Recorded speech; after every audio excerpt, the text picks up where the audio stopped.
Governments in the First World War feared one thing almost as much as military defeat: revolution.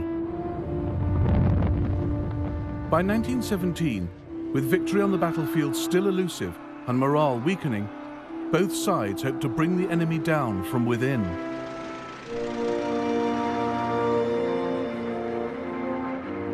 Strikes and unrest were sparks to be fanned into revolution, transforming the war.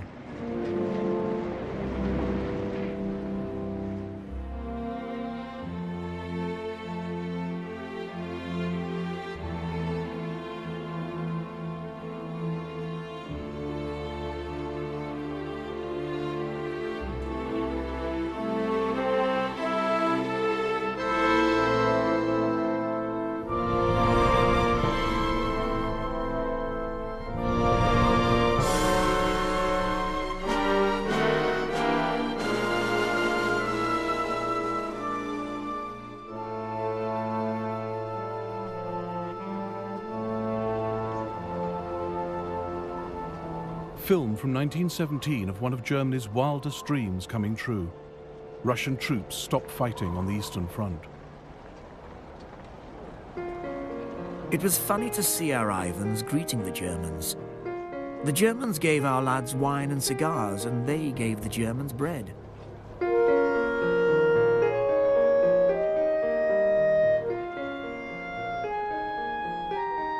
It turned out that one of the Germans had a camera.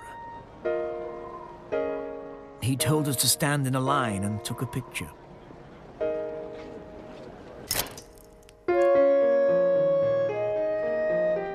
Later, the photographer asked our lads to come and collect the photos.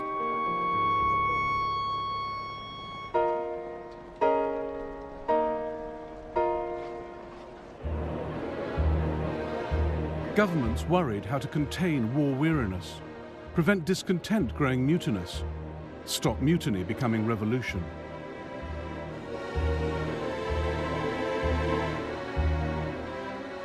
And governments realized that turning this problem on its head offered a startling opportunity. What if unrest could be harnessed, reined in hard in your own country, but spurred on in the enemy's?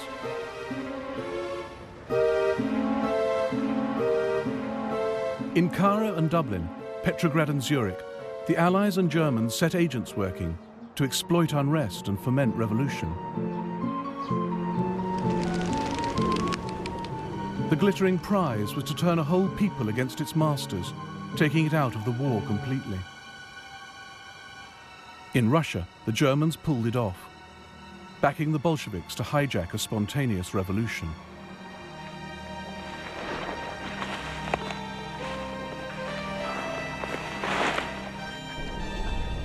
Russia in 1917 was war-weary. Huge losses, poor leadership and corruption, plus the nightmare logistics of a 900-mile front, left our army running on empty.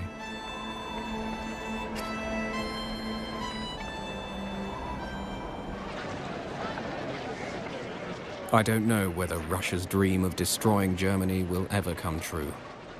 Probably not. We have nothing to fight with. No rifles, no mortars, no explosives, no boots, no overcoats. Nothing.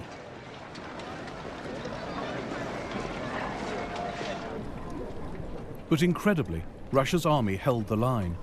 It was the home front that cracked first. Petrograd, now St. Petersburg, Russia's capital and industrial powerhouse, seethed with discontent. Its factories were swollen with workers, with little to eat and cramped housing.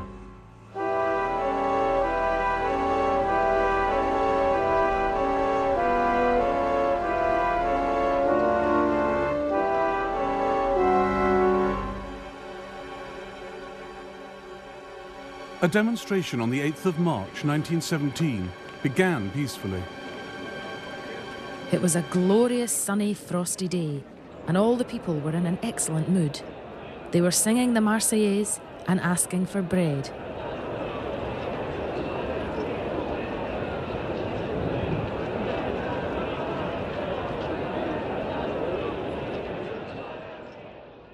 but the Tsar ordered the protests crushed.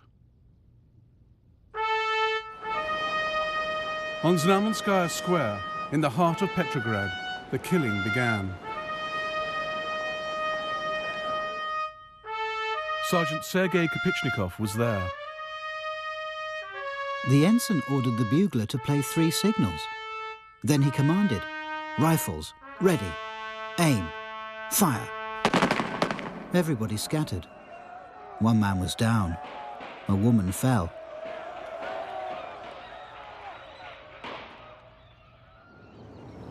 Over 50 civilians were shot dead.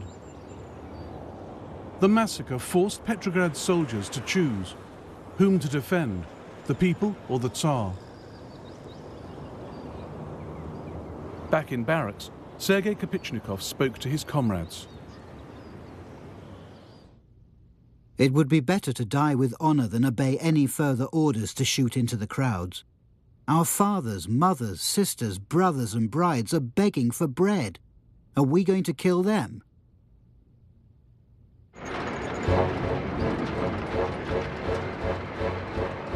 They shot their duty officer dead and poured onto the streets, joining other mutineers and workers.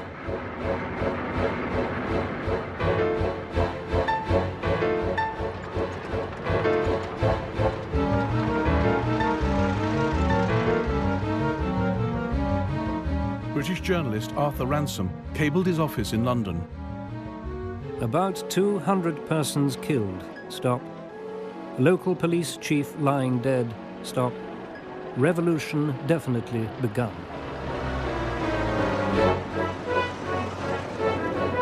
The troops gathered support at barracks and factories.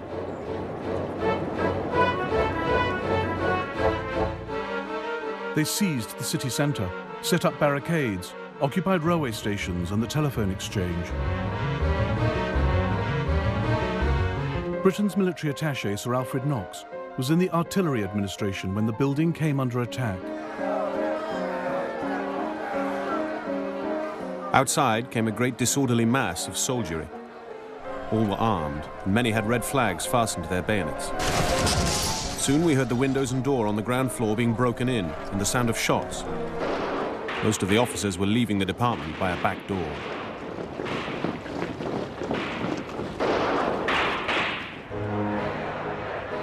In a matter of days, the Tsar's regime was spinning into freefall. The revolution has begun. What happiness! The cursed autocracy is finally destroyed. The soldiers have gone onto the streets. The officers are hiding. It's all so unexpected, and everything's going at a gallop.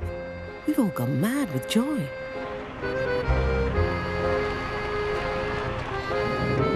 Soldiers ordered into the city to restore control simply joined the mutiny.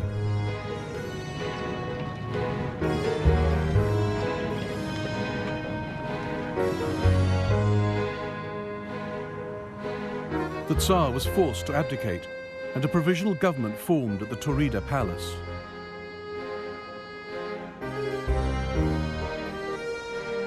Russia's new rulers had their hands full running a war while riding a revolution.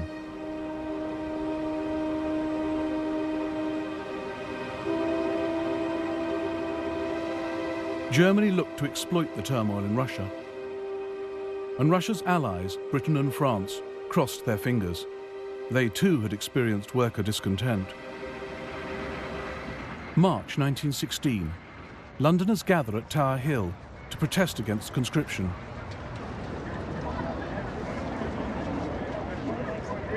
There was also opposition in Scotland, inspired by the fiery speeches of trade union leader Willie Gallagher. Thousands of our fellows have sacrificed their lives fighting against the very Prussianism they now propose to foist upon us here. Workers of the Clyde, you must prepare for action. When this loathsome enemy of freedom raises its head, you must strike, and strike to kill.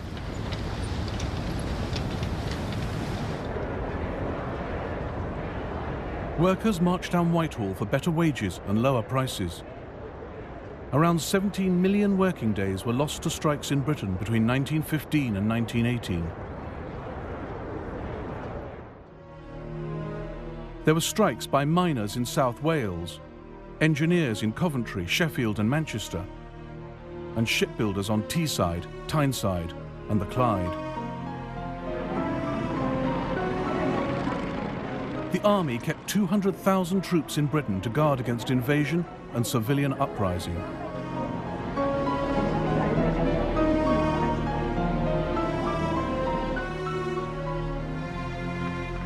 But David Lloyd George, as Minister of Munitions and then Prime Minister, preferred to give in to strikers rather than crush them. Father of the state pension and national insurance schemes, Lloyd George commanded working-class support.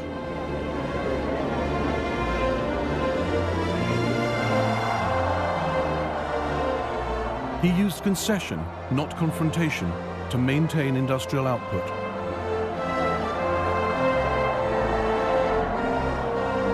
Negotiators with the unions were given strict instructions. If a strike appears to be inevitable, all the concessions asked for should be granted. But while Britain kept a lid on unrest, France could not.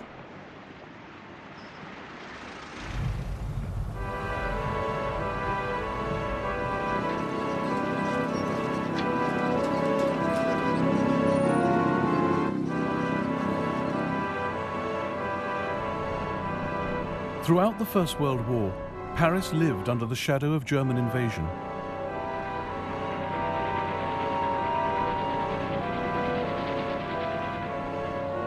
But after 3 winters of fighting, France's stability was being undermined by a wave of stoppages and protests.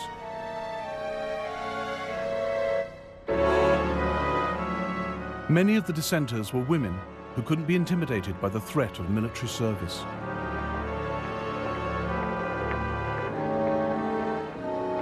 Everybody is complaining in Paris. People are on strike over the price rises and the lack of fuel. Can't you just hear the rising strains of revolution? These troubles are justified, because while the people work themselves to death to scrape a living, the bosses and big industrialists are growing fat in record time. And all we can do is grin and bear it. These ideas did reach the front, but what pushed the French army towards mutiny in 1917 was a history of poorly planned and ill-conducted battles. The final straw was a doomed attack devised by its own commander-in-chief, General Robert Georges Nivelle. The offensive alone can give victory. The defensive gives only defeat and shame. On the 16th of April 1917, Nivelle ordered over 1 million Frenchmen to attack a heavily defended German-held ridge known as the Chemin des Dames.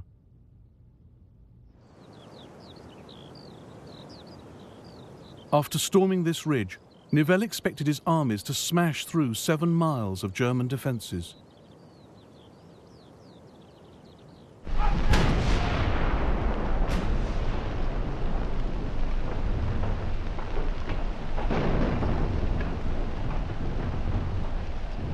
We were faced by a forest of wire. Machine guns appeared everywhere. There were traps of every description. The ground was impassable.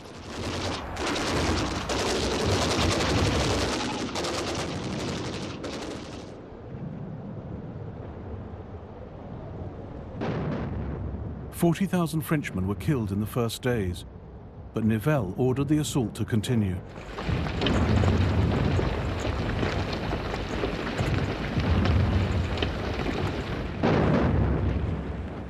Casualties reached 150,000 by the 5th of May. Then the men snapped. I am one of the most persistent in spreading propaganda. I know that I am risking my hide, but by this means I might save it. My darling, say with me, down with the war that separates us, and long live the revolution that in bringing peace will reunite us. I love you, and I don't want to die.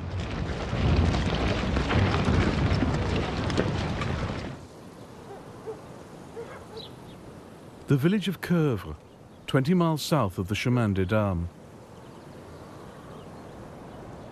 The mayor watched what happened when the 370th Infantry Regiment was ordered to the front.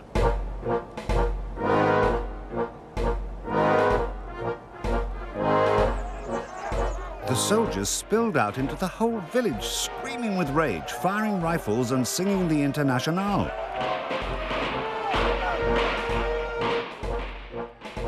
Towards morning, they formed columns and made their way to the woods.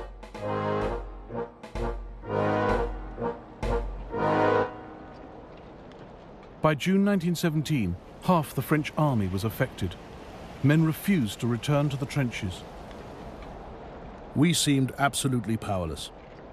From every section of the front, news arrived of regiments refusing to man their trenches. The slightest German attack would have been enough to tumble down our house of cards and bring the enemy to Paris.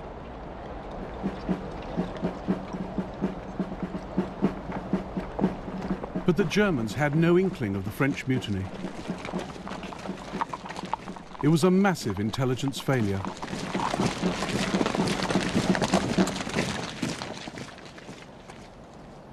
Four days after their mutiny, the troops from Coeuvres gave themselves up at a nearby village. They emerged from the wood in perfect order, in columns of 4, all flawlessly groomed and polished. The French soldiers' actions were more like a strike than a mutiny. They won important concessions, better leave arrangements, more rest, improved medical conditions.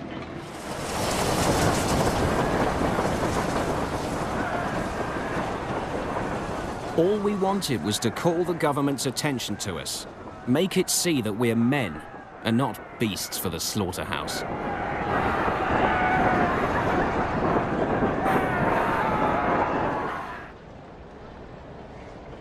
Nivelle was sacked. His replacement, General Philippe Pétain, reversed French strategy, making defense the order of the day. The men were given patriotic instruction and reminded why they were fighting. But Pétain also knew that discipline had to be restored. The tactic was to execute a few, but force thousands to watch.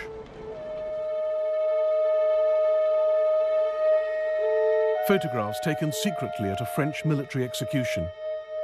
A man is tied to a post. The order is given to fire.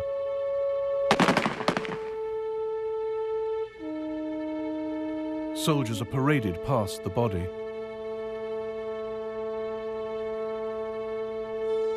Louis Flourac was one of the 49 death sentences carried out. He was shot here in Chacrys by his comrades, some of whom hated what they were doing. I see the dead every single day in the trenches, but this is different. I'm a man who has shot his friends.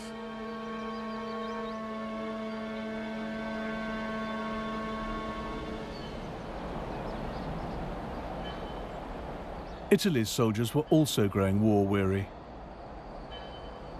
But unlike its French counterpart, the Italian High Command saw punishment as the only way to maintain morale. Chief of Staff General Cadorna was merciless. Every soldier must be convinced of the fact that his superior has the sacred duty to shoot all cowards and recalcitrants immediately.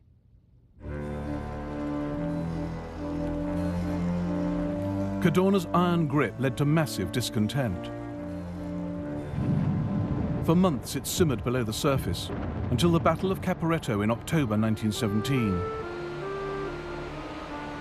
The Italian army was hit here, in the Isonzo River Valley, by a massive Austro-Hungarian German attack.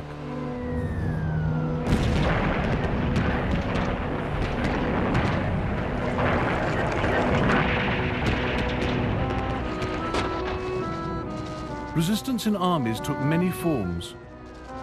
The Italians didn't openly refuse to fight. They just began surrendering to the enemy en masse.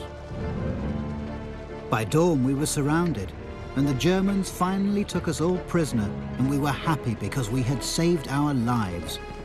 Farewell, Italy. Farewell, family. I am now in the hands of the Germans.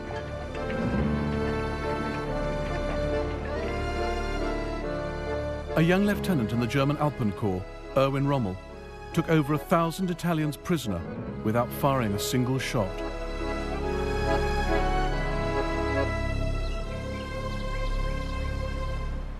The soldiers threw away their weapons and hurried to me. In an instant I was surrounded and hoisted onto Italian shoulders. Evviva Germania sounded from 1,000 throats. An Italian officer who hesitated to surrender was shot down by his own troops. For the Italians on Mersey Peak, the war was over. They shouted with joy.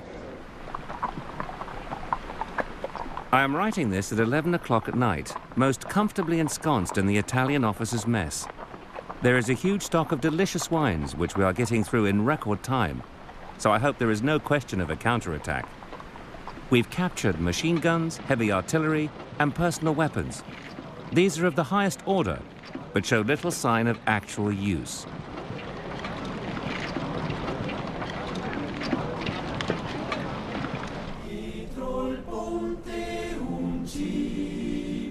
Some 300,000 Italian soldiers surrendered in the winter of 1917. As many again retreated down these mountain tracks with fleeing civilians. They stroll past with their hands in their pockets. When questioned, they all say that they've pulled out because they were told to. Who told them? No one knows. The next man along. Cimitero di noi soldati, forse un giorno ti vengo a trovare. What a terrible and heart-wrenching sight it was. The poor women with their little ones bundled up, walking towards Italy to save their lives.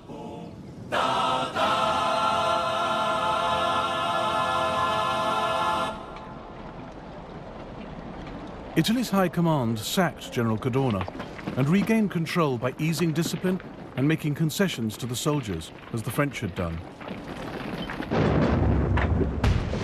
But the price of unrest was high. The fighting strength of the Italian army had been halved. And while governments wrestled with unrest at home, they were also stirring up trouble abroad.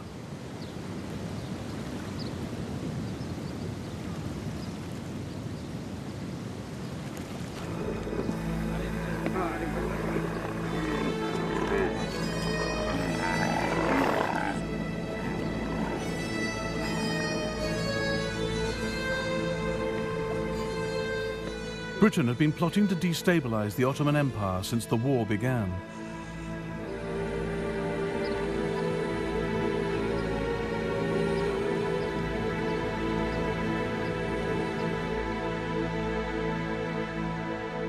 Ottoman Turkey was Germany's ally in the Middle East. Her empire stretched across Arabia into the Hejaz, a vast desert area which included the holy cities of Medina and Mecca. Their loss would seriously undermine the Turks' standing in the Muslim world and boost Britain's.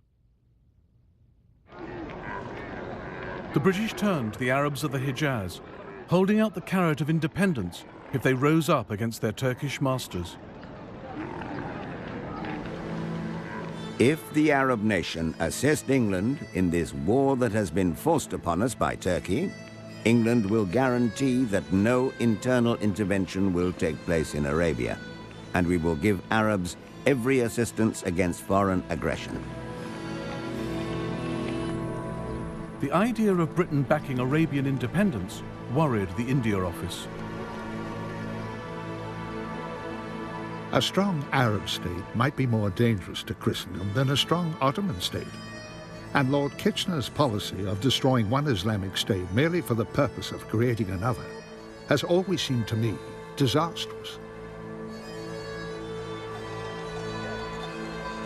The India Office needn't have worried. Kitchener was playing a cynical game, never intending to hand real power to the Arabs of the Hejaz. But the British showered the Emir of Mecca, Sharif Hussein, with gold, and dropped hints that if all went well, he might realize his dream of becoming leader of the Arabs. On the 5th of June 1916, the Arab revolt began. Mecca quickly fell to the rebels, but the main Turkish garrison at Medina held its ground. The Turkish commander, Fahri Pasha, refused to surrender. Until my soldiers are buried under the rubble of Medina, in a crimson shroud of blood and fire, the red flag of the Ottomans shall never be removed from the castle turrets of Medina. The uprising commanded no popular support. But the British did have a man on the spot. T.E. Lawrence, a charismatic 28-year-old officer attached to Sharif Hussein's forces in the Hijaz. Lawrence spoke Arabic. He saw where the Arabs' strengths lay. I think one company of Turks properly entrenched in open country would defeat the Sharif's armies. Their real sphere is guerrilla warfare. They would dynamite a railway, plunder a caravan, steal camels, better than anyone.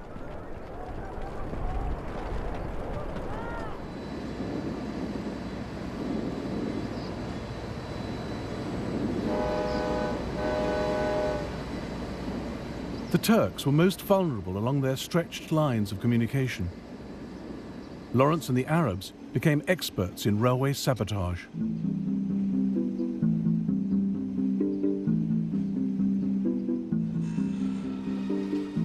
The last stunt was the hold-up of a train. The whole job took 10 minutes and they lost 70 killed. My loot was a superfine red Baluch prayer rug. I hope this sounds the fun it is. It's the most amateurish Buffalo Billy sort of performance.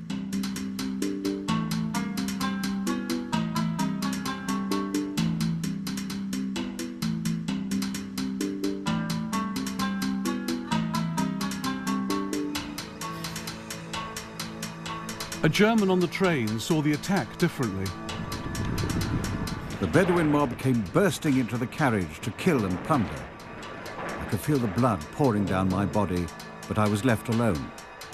The thieves' minds were drawn towards looting, having killed 40 men, women and children and taken the rest captive.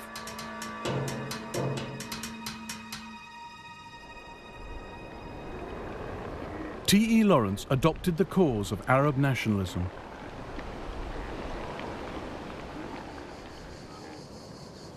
I hope that the Turkish flag may disappear from Arabia. It is so good to have helped in making a new nation, and I hate the Turks so much that to see their own people turning on them is very gratifying.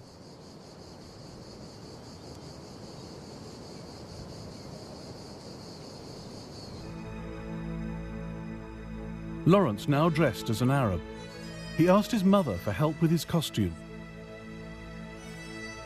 If that silk headcloth with the silver ducks on it, last used, I believe, as a tablecloth, still exists, will you send it out to me? Such things are hard to get here now. Capturing Turkish-held Jerusalem was a key British objective in 1917.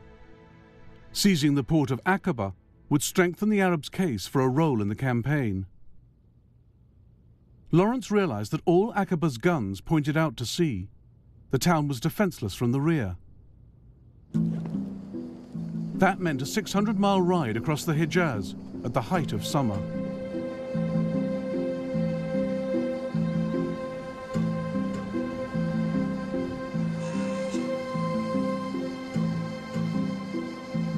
Mudflats are purgatory.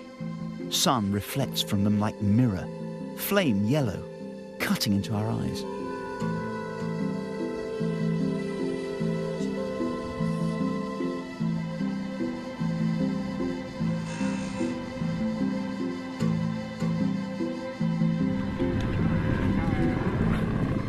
Seven weeks later, the Arab force reappeared outside Aqaba, catching the Turks totally off guard.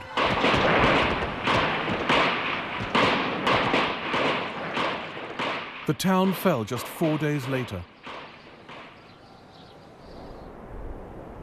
The Middle East was stunned. General Allenby, commanding British forces in the region, now wrote the Arab revolt into his Jerusalem campaign, reinforcing it with armoured cars, air support, artillery and colonial troops.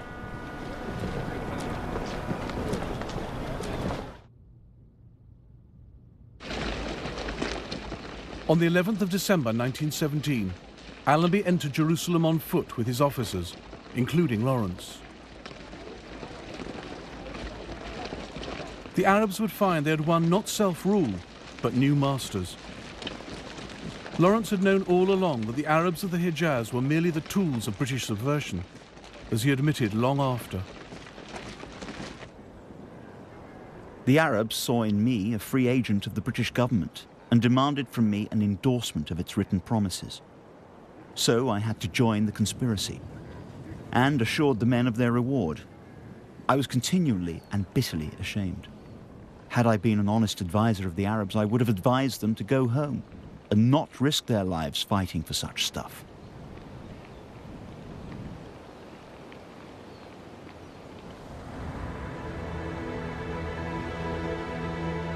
While Britain was sponsoring subversion against Germany's ally Turkey, she had her own weak spot right on her doorstep: Ireland.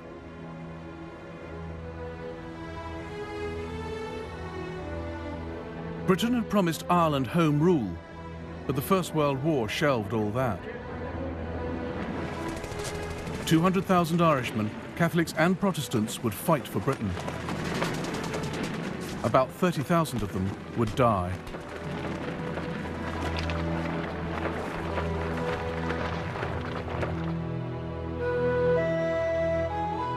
But the Irish Republican Brotherhood, forerunners of the IRA, believed England's difficulty was Ireland's opportunity. Padraig Pearse saw the war as a chance for Ireland to free herself from British rule. The European war has brought about a crisis which may contain, as yet hidden within it, the moment for which generations have been waiting. It remains to be seen whether, if that moment reveals itself, we shall have the sight to see and the courage to do. Germany, for many Republicans, had always been a good place to plot revolution. Erskine Childers was famous in Britain, the country he now sought to undermine. His best-selling novel, The Riddle of the Sands, had warned Britain of the dangers she faced from the German Navy. By July 1914, his sympathies had switched. He put to sea in his yacht, the Asgard, to run guns. He photographed the operation, leaving Hamburg under tow, sailing back to Ireland. His wife and a friend with 2 of the 900 rifles they had collected from Germany.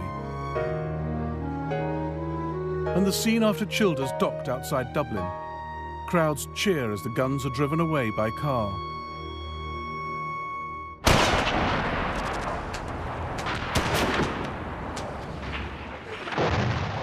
Two years later, the German guns were put to use when 1,600 Irish revolutionaries rose up in Dublin.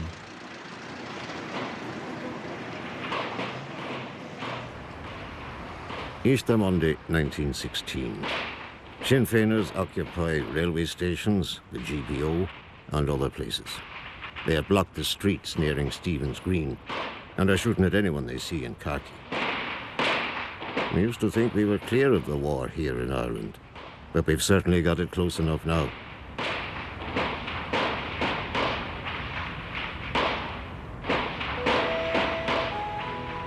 The moment for which Padraig Pearse had been waiting had come. He read out the historic proclamation of the Irish Republic, a document which acknowledges the support of gallant allies in Europe. Who were these gallant allies, and what had they done?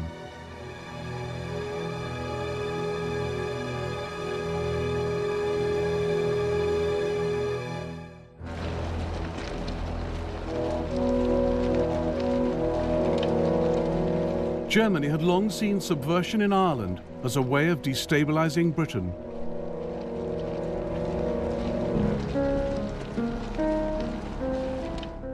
In August 1914, Sir Roger Casement, an Irish Republican and one-time darling of the British establishment, gave the Germans the opportunity they were looking for. he wrote to the Kaiser with an offer. We draw your Majesty's attention to the part that Ireland necessarily, if not openly, must play in this conflict. Ireland must be freed from British control. Thousands of Irishmen are prepared to do their part to aid the German cause, for they recognize that it is their own. Casement sailed for Berlin in disguise, and in the winter of 1914, he met Arthur Zimmermann, a future foreign minister, and the man in charge of Germany's subversive operations. Zimmermann was impressed by Casement and began to wonder if a small German landing on Irish soil might cause the British massive problems. His diplomats in America raised funds from the Irish community in New York.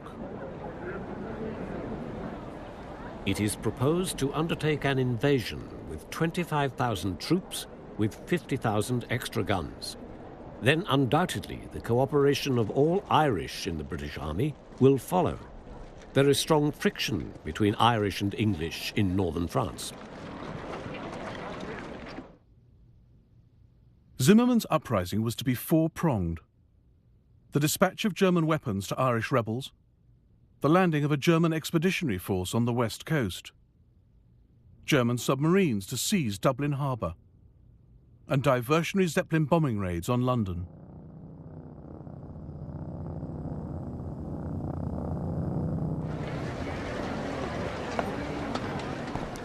Germany's high command got cold feet and refused to commit an invasion force. But in April 1916, the Zeppelin raids did take place. A submarine was sent to the west coast, and an arms boat carrying 20,000 rifles, 10 machine guns and 1 million rounds of ammunition was dispatched for Ireland under the command of Captain Carl Spindler. Gradually rising out of the water was Inishtushkat Island, our rendezvous. Within half an hour at the latest, the pilot boat must make her appearance.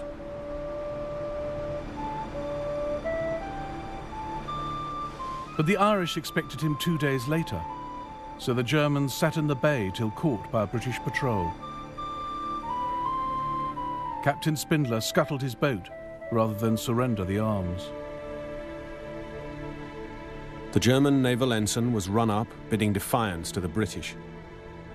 Then there was a muffled explosion. Beams and splinters flew up in the air. The Oud sank with a loud hissing noise.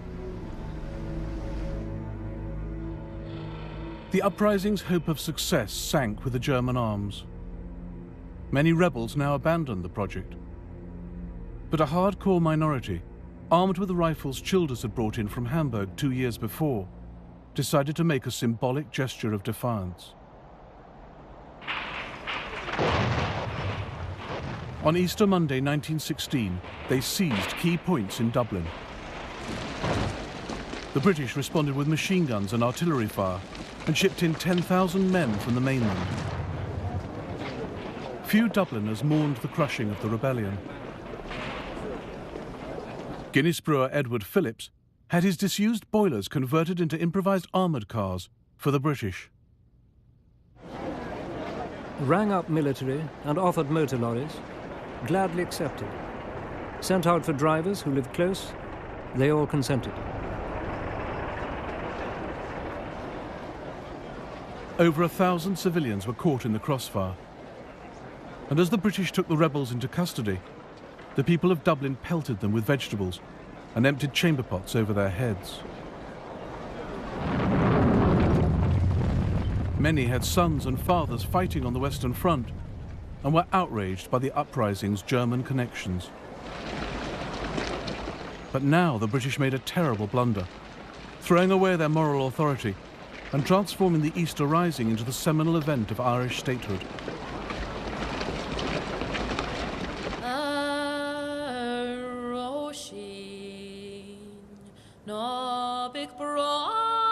They sentenced the leaders of the uprising to death, starting with Pearse. He admitted to the court, I asked for and accepted German aid in the shape of arms and an expeditionary force. My aim was to win Irish freedom. Over 10 days, the men were brought into the execution yard at Kilmainham Jail and shot.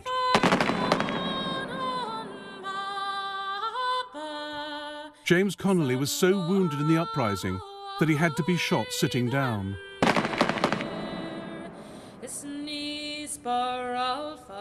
Dublin fell silent as Britain turned 16 men into martyrs.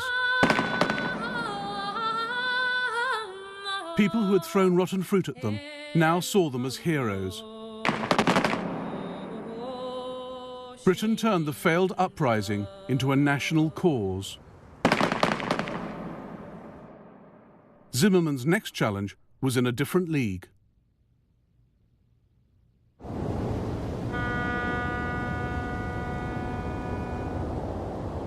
Could Germany exploit Russia's revolution of March 1917 to lever Russia out of the First World War? Almost all the ingredients were in place. A major civilian uprising, restless troops at the front, and a toothless leadership in the rear. The Germans lacked just one piece of the jigsaw, a charismatic leader. But they had someone in mind. Vladimir Ilyich Lenin was leader of the Bolsheviks, a small group of extreme Russian radicals. They'd spent many hours over the past 14 years plotting revolution in coffee houses and prison cells. When at last it came, they were caught on the hop. Stalin was in Siberia, Bukharin was in New York, and Lenin was in Zurich. What torture it is for us, Lenin wrote, to be sitting here at such a time. He knew the Allies would never allow him passage. The obvious route lay through Germany and Sweden. But would Germany let him through? German agents had long been watching Lenin. They knew he wanted their enemy Russia out of the war. Lenin's strong side is his organizational talent. He possesses the most brutal and relentless energy. Lenin's view is, it doesn't matter who wins the war. The defeat of Russia is preferable, victory worse. Zimmermann counseled the Kaiser to approve Lenin's passage. Since it is in our interest that the influence of the radical wing of the Russian revolutionaries should prevail, it would seem to me advisable to allow transit. The Kaiser exploited Lenin as cynically as Lenin used the Kaiser, each thinking he had the better of the bargain.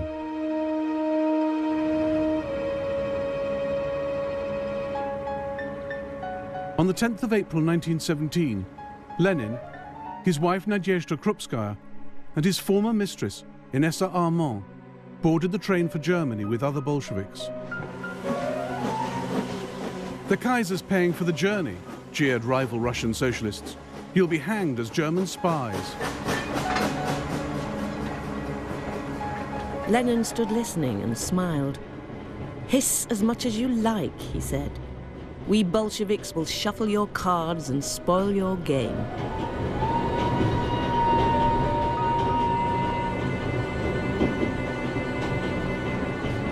To counter charges of working with the enemy, Lenin devised the fiction of a sealed train, claiming total isolation from the outside world.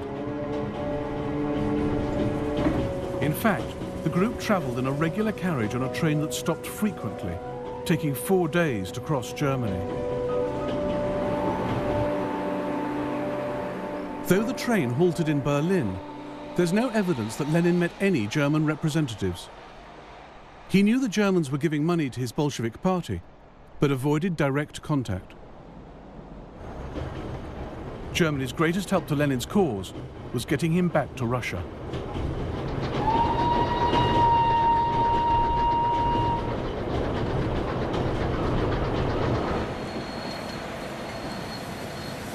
The night he arrived in Petrograd, Lenin addressed the crowd.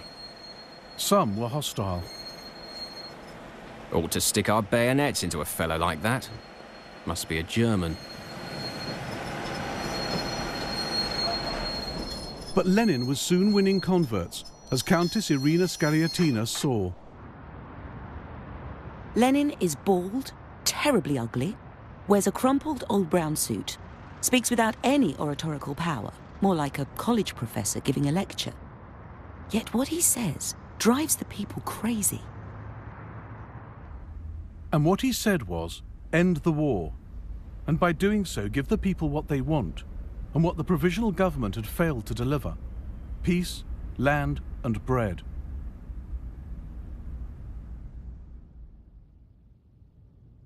Zimmermann had agents in Petrograd, monitoring Lenin's progress. Lenin's entry into Russia successful. He is working exactly as we would wish. Just as the Germans hoped, Lenin's ideas spread to the front. The regiments have turned into hordes of bastards, holding meetings led by the Bolsheviks. Military life has come to a standstill. The soldiers want peace, no matter what the conditions are. They want to go home to work the land and enjoy the results of the revolution.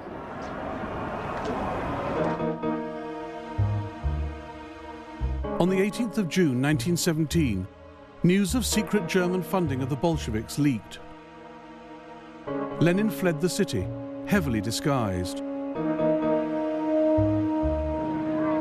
But the Bolsheviks countered claims that Lenin was a spy, using printing presses bought with German money. And they set about building worker support, helping arm the most militant to create the Red Guard.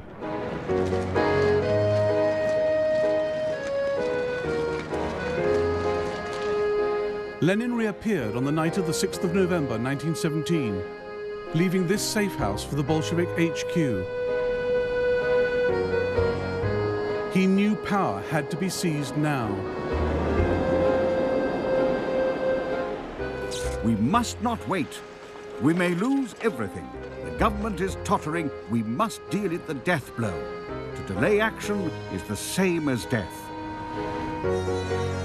Journalist John Reed was at the HQ. In the hall, I ran into some of the Bolshevik leaders. One showed me a revolver. The game is on, he said, and his face was pale. Throughout that night, the Bolsheviks secured key points across Petrograd, with hardly a shot fired.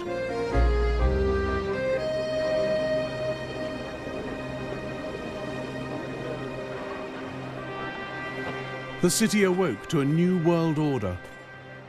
I've just heard some stunning news. The provisional government has been overthrown. The telegraph wires are buzzing with decrees of the new Bolshevik government. All land is to be transferred to the people.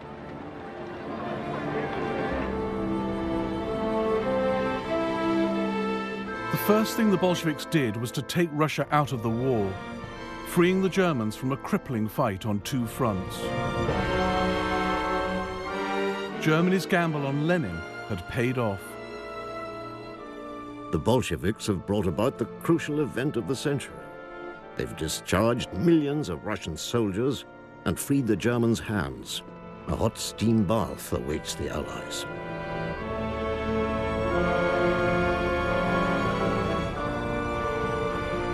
Revolution and subversion had released 44 German divisions for the Western Front. Germany now had a chance to win the First World War.